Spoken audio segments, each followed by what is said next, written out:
Hey guys, I'm Sage Valentine, and I'm back to do another review of CBS's Survivor, Season 31, Episode number 4, Koah Rong, Brains versus Beauty versus Brawn, Part 2. So, Debbie got what she wanted. She believes that she's a mastermind.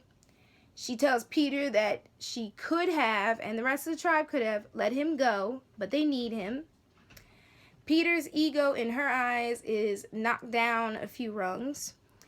He was surprised by Liz's blind side, but he says he will take his tribe mates out at the merge. In other words, bye-bye Brain Tribe, because I guess he's going to ally with some beauties and the bronze and make sure to take out all the brains. Or at least he'll try to do that. Now, the reward challenge popped up, the whole scene, pretty quickly. So I figured it was going to be something crazy because all week CBS has been advertising this episode of Survivor as very intense and having a medical evacuation. But I never fathomed that Caleb would be the person that was evacuated. So hopefully CBS allows him to come back and compete. Now, with that said, I feel like it was way too hot to have that competition. And hopefully in season 32 and 33, etc., CBS or Survivor kind of pulls back on the super hot challenges, because this one went terribly wrong and Sydney collapsed, Caleb collapsed, and Debbie was overcome by the heat. And it took Debbie a bit. They cooled her off. She was fine. Sydney was a little shaky, but they were able to cool her off, and she was all right. Thank goodness that Jason stayed by her side and never moved. But with that said, Caleb was the worst out of the three. I felt so sorry for him, and he was in and out, and they decided, you know what, we need to medically evacuate him, fill him with liquids, and send him home. And Ty was completely devastated. I was upset.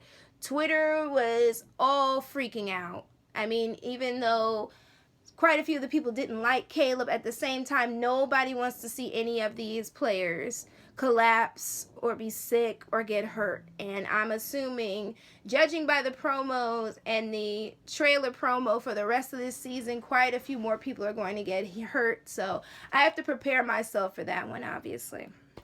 All right, so when all was said and done with the reward challenge, Beauty won this whole kitchen set with pots and spices and coffee, and I believe it was the Brain Tribe that won the salt and the pepper.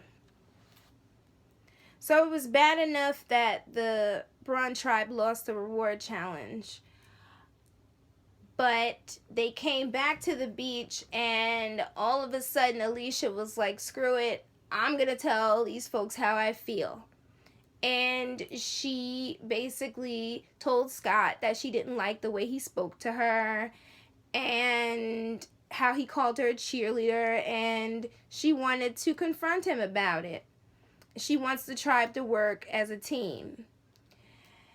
And Scott and Jason were just relentless. They started bullying her, and she didn't take that lying down. She wouldn't stop, and Jason lost his cool and he walked away. Now, Sydney stayed out of the situation because Sydney wasn't feeling well. And even if she was feeling well, I don't blame her. If it's a fight between three other people, I would just sit on the side and just listen. I wouldn't get any way involved in that, because it really had nothing to do with her. Like, Sydney's not the biggest fan of Alicia, but Sydney is not condescending towards Alicia the way that the guys are. Or at least they were before Alicia got kicked out. Now, they made it to the immunity challenge, and of course, Braun lost. And I believe it was the Brain Tribe who won first, then the Beauty Tribe that won second. So all of a sudden, Jason was just like, listen, we should have tribal council right now. I'm ready to have it right now. So basically, we could already tell that Alicia was going home. I knew it. Once Braun lost, I was like, Alicia's going to go because the guys are very close to Sydney. So I wasn't surprised that the vote came down to 3 votes for Alicia and 1 vote for Scott. Alicia voted for Scott to leave the game. Sydney, Jason, and Scott all voted for Alicia. And Scott wanted Alicia gone because, pretty much, to paraphrase what he said, she's not a pushover, and when people say stuff to her, she keeps on going and argues and argues and argues until somebody loses their temper. And in tonight's episode, that somebody was Jason. But Alicia took it all in stride, and she told Sydney good luck, and she said that she's changed because of this experience, and she's proud of herself, and she's proud that she never gave up. And I'm proud she never gave up either. As for Sydney's fate, honestly, considering that next week's episode includes a merge, it could be anybody going home at this point. But I do think that the guys are going to stick with this alliance with Sydney until they get as far as they can, and they'll probably try to cut her loose if she doesn't turn around and stab them in the back. That's the nature of this game. But you guys take care. Let me know what you thought of this episode and who you're rooting for and who you think is going to win. Me, I'm off to chill a little bit before American Crime. So, I love you guys. Take care. Bye, guys. Until next week. Bye.